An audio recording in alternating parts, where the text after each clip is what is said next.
Side में खुला है, गोलियां लगे उसको साइड में।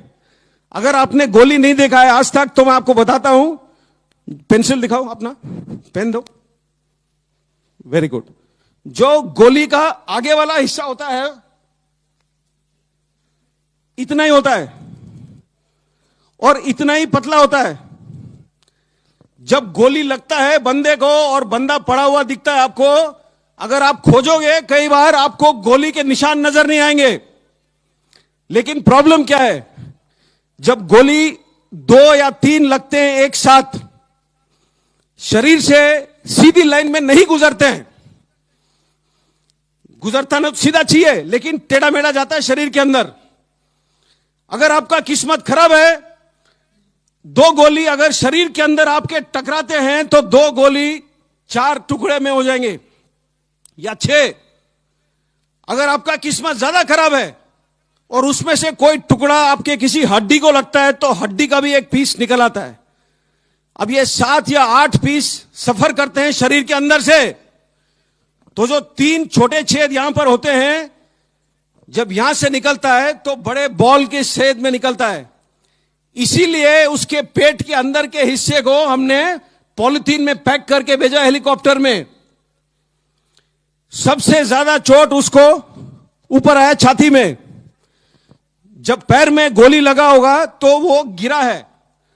अब पहाड़ी में 20 मीटर 25 मीटर कितना नीचे गिरा है वो तो कोई नहीं जानता है, लेकिन जब गिरा है तो उसका छाती किसी बड़े पत्थर के नुकीली चोट पर पड़ा है और यहां उसे चोट आई। तो जो लोहे का प्लेट है वो दबाता है जो फेफड़े, जो रिब्स है। तो उसके 5 रिब्स टूटे हुए थे और 5 रिब जब टूटते हैं तो अंदर की तरफ टूटते हैं।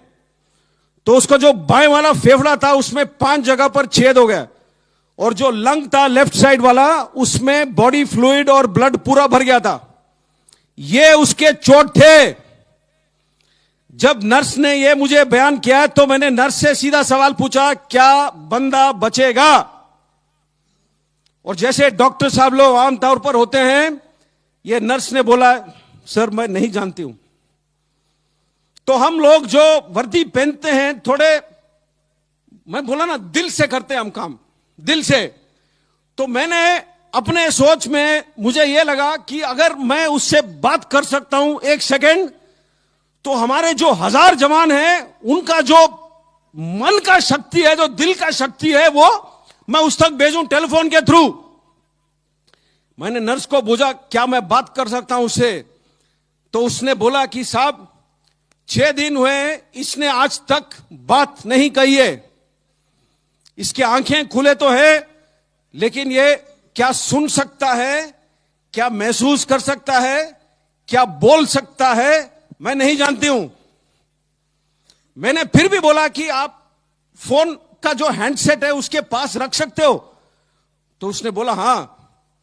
तो उसने फोन उसके हैंडसेट उसके कान के पास रखा और मैंने उस टाइम उससे पूछा था, निंबाराम उसका नाम है, वो सीकर डिस्ट्रिक्ट राजस्थान का है। मैं बोला, निंबाराम क्या हाल है तेरे? 15 या 20 सेकंड गुजरे, कोई जवाब नहीं आया। मैंने सोचा शायद वो खत्म हो रहा है, शायद वो सुना ही नहीं मेरी बात, शायद वो बोल नहीं पा रहा है। मैं फोन रखने वाला ही था अपनी तरफ से, क्यों उस टाइम तक मेरा दिल पूरा ही टूट चुका था।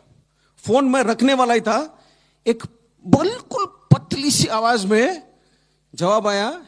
इतना चोट खाने के बाद बिस्तरे पे पड़ा हुआ है जवान पतला सा आवाज में बोलता है मेरे से कि साहब पेट में थोड़ी सी तकलीफ है।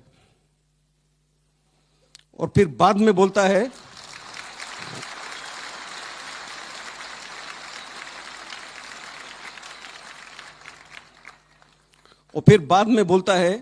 साहब मैं तो ठीक हूं, अपने पलटन के बाकी बंदे कैसे हैं?